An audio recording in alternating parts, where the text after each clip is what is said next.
Retour des vraies voix avec Philippe Bilger, Sophie Audugé et Joseph Touvenel.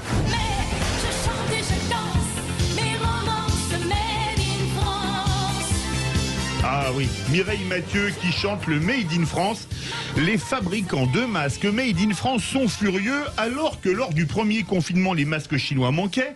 L'État leur a demandé de produire à nouveau des masques et en grande quantité. 1 an et demi plus tard, les masques leur restent sur les bras et les chaînes ne tournent plus faute de commandes puisque même les hôpitaux publics, achètent chinois plutôt que français car moins cher. Les exemples dans ce domaine sont nombreux d'absence de patriotisme économique, y compris dans des équipements stratégiques comme l'armement. L'État doit-il acheter français? C'est notre premier débat et pour le moment c'est un score soviétique puisque vous êtes 97,3% à dire oui. Avec nous Éric Boel, gérant de la société Les Tissages de Charlieu qui fabrique des masques. Bonsoir Éric Boel. Bonsoir. Vous avez le sentiment, on parle du Made in France, de vivre en France ou de vivre au royaume du bon père Ubu? Écoutez, j'ai le sentiment qu'effectivement ça fait 40 ans qu'on a arrêté d'imaginer que notre pays était capable de produire ce que nous consommions. On a abandonné toute politique industrielle depuis 40 ans. Donc vous parlez des masques. Donc les masques, effectivement, il y a évidemment, et c'est dommage, plein de masques qui proviennent de Chine. Mais malgré tout, cet épisode des masques a permis à l'État de prendre conscience qu'on avait perdu notre souveraineté économique et que nous devions relocaliser massivement et redoper notre industrie. J'ai entendu notre ministre de l'Industrie, Madame Pannier-Runacher, dire l'industrie, c'est la colonne vertébrale de l'économie française. À l'issue de la crise des masques, certes, c'est sûr que ce serait mieux qu'il y ait plus de masques qui soient achetés en France, bien entendu, mais grâce à cette crise des masques, le plan de relance qui a été lancé fait qu'il y a des centaines de projets industriels qui se créent en France aujourd'hui et que ça, c'est très positif.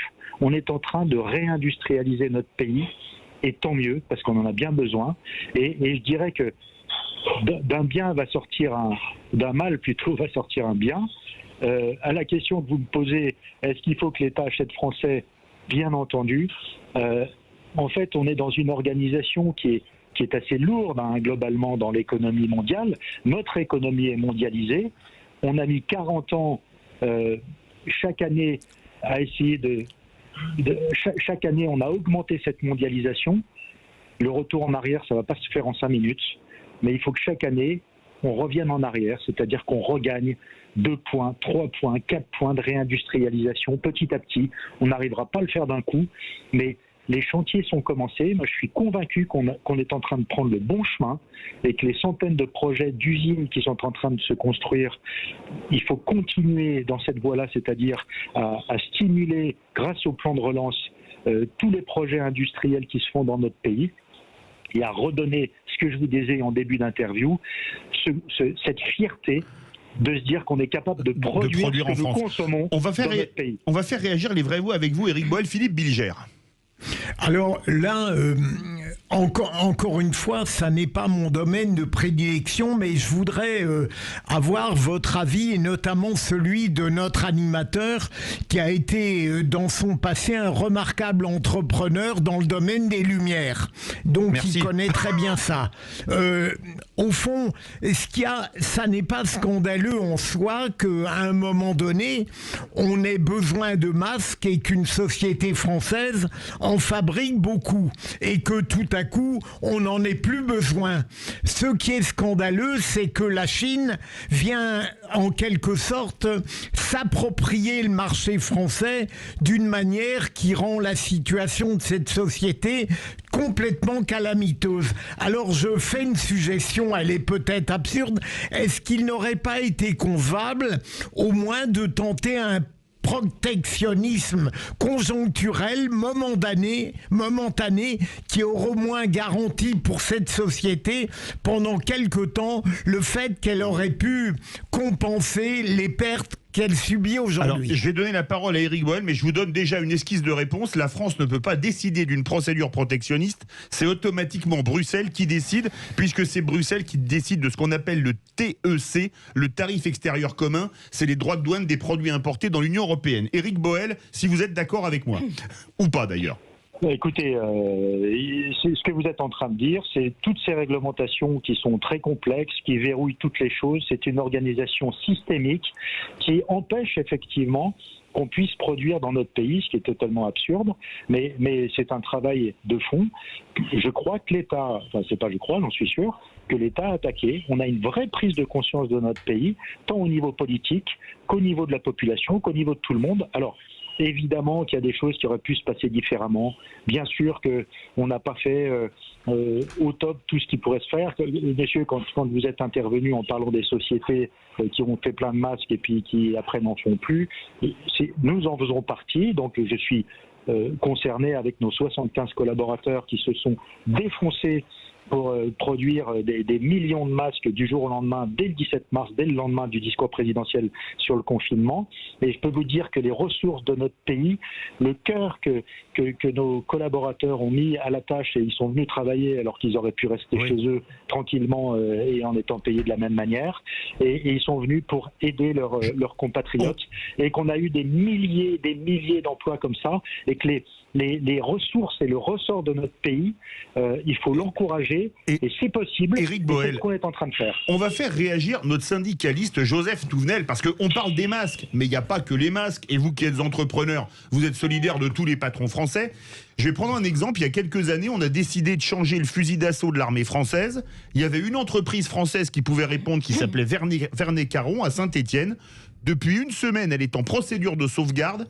Pourquoi? Parce que l'appel d'offres de l'État, de l'armée, donc de l'État, a été rédigé de telle sorte qu'aucune société française ne pouvait répondre à l'appel d'offres.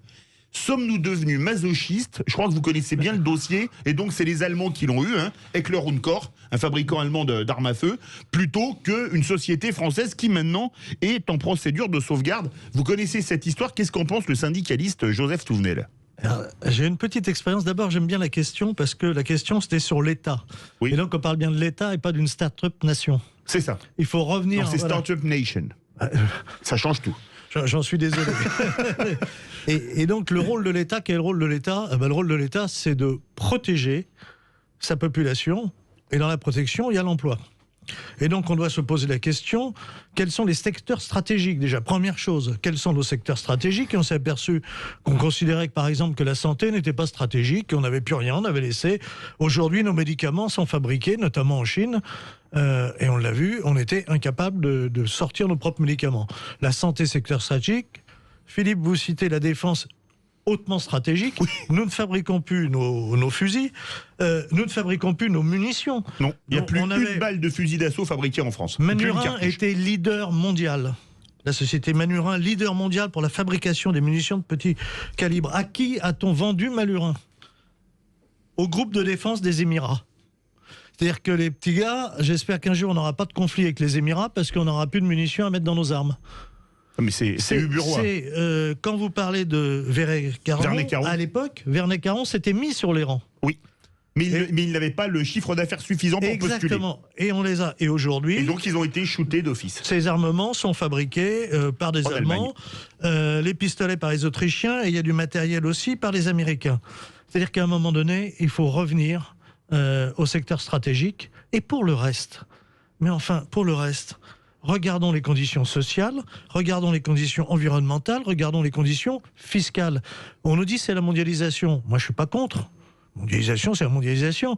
Mais si on veut nous faire jouer une partie, encore faut-il que les règles du jeu soient les mêmes pour tous. Aujourd'hui, on subit une concurrence déloyale en matière sociale, fiscale, environnementale. Moi, mettre des masques qui sont fabriqués par des gens qui n'ont aucune protection, qui ont des salaires de misère, qui n'ont pas de protection sur les heures, qui sont réduits à la misère quand ils lèvent le petit doigt parce qu'il n'y a pas de syndicat là-bas, à part le syndicat du Parti communiste. C'est donc la dictature syndicale. Eh bien, moi, ça me choque. On devrait réfléchir aussi, il ne suffit pas de nous bassiner sur les droits de l'homme. Ils sont globalement respectés dans nos entreprises en France. Alors, on doit faire ce choix courageusement. Et j'ai terminé sur ma... J'ai eu l'expérience comme président de la République de Chirac, de Sarkozy, de Hollande et de Macron. À chaque fois, on a eu des plans pour l'industrie française, des plans pour l'industrie française, des plans pour l'industrie française. les actes, on a vu l'industrie partir ailleurs. Aujourd'hui, il faudrait avoir le courage de dire les règles doivent respecter les règles humaines de l'Organisation internationale du travail, la même règle du jeu pour tous. Éric Boel, qu'est-ce que vous pensez de l'approche du syndicaliste, vous qui êtes patron, Joseph Touvenel, qui dit il y a les secteurs stratégiques à protéger? Je vous demande d'être court parce qu'après on prend Sophie Audugé et on va au 0826 300 300. Je suis absolument d'accord avec ce que vous venez de dire, monsieur. Effectivement, le dumping social et environnemental est terrible. Nous avons en France les standards environnementaux et sociaux qui sont parmi les plus exigeants de la planète. Aujourd'hui, on ne peut pas les valoriser dans nos produits. Évidemment, quand on a un produit qui est fait avec par des Ouïghours, en l'occurrence dans le textile, en travail forcé, qu'on a des cotonculteurs qui se suicident en Inde parce qu'ils ne peuvent plus vivre de leur travail, on est dans cette économie mondialisée. C'est l'homme au service de l'économie. Eh ben, c'est pas comme ça qu'on le voit. Sophie Audugé. L'économie, elle est au service de l'homme, et pas l'inverse. Sophie Audugé. Oui, alors moi je partage complètement. Alors c'est vrai que de toute façon on est dans une économie mondialisée, ça s'impose à nous, donc ça je pense que c'est la première chose. On est soumise à des contraintes qui sont énormes, qui sont celles de l'Europe et celles que la France s'impose à elle-même, qui est toujours en fait dans un mieux-disant, qui n'a aucun sens.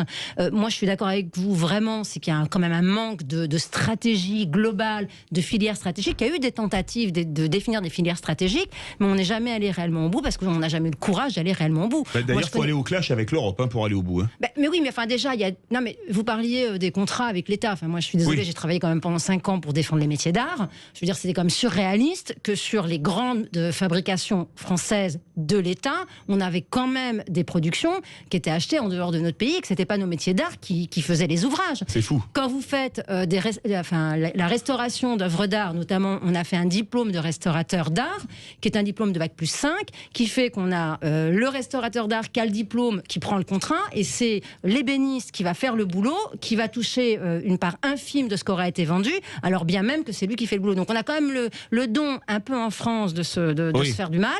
Et dernière chose, la question des normes, c'est quand même une question fondamentale. Ah bah oui, notamment dans l'agriculture, où alors là c'est drastique, c'est les paysans français qui ont les normes les plus drastiques. On en parlait vendredi dernier à Saint-Gaudens avec les agriculteurs des Pyrénées. Non mais c'est surréaliste. Et on a également quelque chose qui me fait quand même beaucoup rire, c'est que la Startup Nation, soi-disant, je suis désolée, mais je ne considère pas qu'avoir des Uber Eats qui vous servent des repas pour 1,50 €, c'est de l'esclavage. On a de l'esclavage en France, partout dans nos rues, et ça pose de problème à personne, enfin en tout cas tous ceux qui pratiquent la novlangue et soi-disant un modèle de société qui pour moi ressemble à rien du tout. Je veux dire, on a quand même un esclavage à côté de nous au quotidien. On part au 0826 300 300. Bonsoir Hervé. Bonsoir. Est-ce que pour vous l'État doit acheter français même si c'est plus cher? Bah oui. Non mais si vous voulez, bien sûr, mais si vous voulez, moi, si vous voulez, je suis atterré par tout ce que j'entends, enfin tous les débats dans tous les domaines en ce moment, parce que je veux simplement rappeler, c'est pas une prise de position politique, je vous le dis tout de suite, que produire français, c'est à la fois le Front National et le Parti communiste français, et Georges Marchais en particulier, je vous le dis. Oui, c'était l'affiche du Parti communiste dans les années 80, produisons français, absolument. Exactement. Puis d'autre part, le mal est beaucoup plus profond. Parce que, si vous voulez, vous vous souvenez d'Arnaud de Montebourg qui proposait de produire français. D'accord ? Oui, absolument. Mais en même temps, si vous voulez, qu'il disait ça, dans l'éducation nationale, je vous le dis puisque j'ai enseigné la géographie, notamment dans les collèges et les lycées, et dans les collèges, on enseignait plus le territoire français, on enseignait les flux. Et donc, ce qui était très tendance, ce qui était très hip, très à la mode, c'était en fait de dire aux élèves, donc c'était en fait de l'idéologie, non pas la géographie ni l'éducation civique, c'était de dire aux élèves que ce qui était le mieux pour la France, c'était le secteur tertiaire, c'est-à-dire là où on ne produit pas. Et moi, je pense que véritablement dans les élites, ce sont les fonctionnaires, la haute fonction publique qui a pris le pouvoir et qui impose sa vision de la société. Donc ça, moi, je pense que c'est un problème idéologique qui est beaucoup plus profond, si vous voulez, que d'acheter ou produire français. Justement, merci beaucoup de votre excellent témoignage, Hervé d'Antony. On va faire réagir pour terminer Éric Boel. Vous avez entendu ce que disait Hervé d'Antony, ce qu'a dit Sophie Audugé. Même dans les œuvres d'art, les appels d'offres sont faits parfois contre les entreprises françaises comme dans l'armement, même si, désolé ma chère Sophie, les œuvres d'art c'est quand même moins stratégique que l'armement. Rappelez-vous, on nous vendait en France, je pense aux anciens patrons d'Alcatel qui n'ont pas particulièrement réussi, Serge Turuc et Patricia Russo, l'entreprise sans usine, et on nous a vendu que la France c'était un pays qui n'aurait plus besoin d'usine. Vous qui êtes entrepreneur et qui avez donc une usine, ou même peut-être plusieurs, qu'est-ce que vous pensez de cette approche? Est-ce qu'elle n'est pas complètement surréaliste? Cette approche de ce pays sans usine, on en voit les résultats aujourd'hui. Aujourd'hui, on s'en est aperçu, je le répète, au moment des masques, 95% des produits manufacturés que nous consommons dans notre pays viennent en dehors de l'agroalimentaire, viennent d'ailleurs. On a complètement perdu notre souveraineté économique sur les biens manufacturés. C'est un drame, d'abord, stratégiquement extrêmement dangereux pour notre pays, c'est clair, et pernicieux dans la mesure où, je vous l'ai dit plusieurs fois, on a perdu cette fierté de se dire qu'on était capable de produire et d'être fier de le faire. Et je peux vous dire que dans notre usine, quand nos 75 collaborateurs, ils ont produit des masques, de nos mains, on a produit 15 millions de masques pour protéger notre population, etc. On était heureux de le faire. On avait la banane. Et notre pays, il a besoin de retrouver la banane. Et la banane, on va la retrouver en se réindustrialisant. C'est un travail de fourmi dans chaque méandre de l'État, dans chaque, évidemment dans les marchés publics, évidemment qu'il faut que l'État achète le plus français possible, trouve des astuces pour contourner les réglementations idiotes, pour qu'on puisse valoriser la production de ce qui se fait dans notre pays. Merci beaucoup Éric Boel, gérant de la société Les Tissages de Charlieu. Vous avez la banane, on est très content et on espère que les vraies voix vous ont donné aussi la pêche. Verdict sur Twitter, l'État doit-il acheter français? Vous êtes 96,9% à dire oui. Tout de suite, la chronique présidentielle de Philippe Rossi.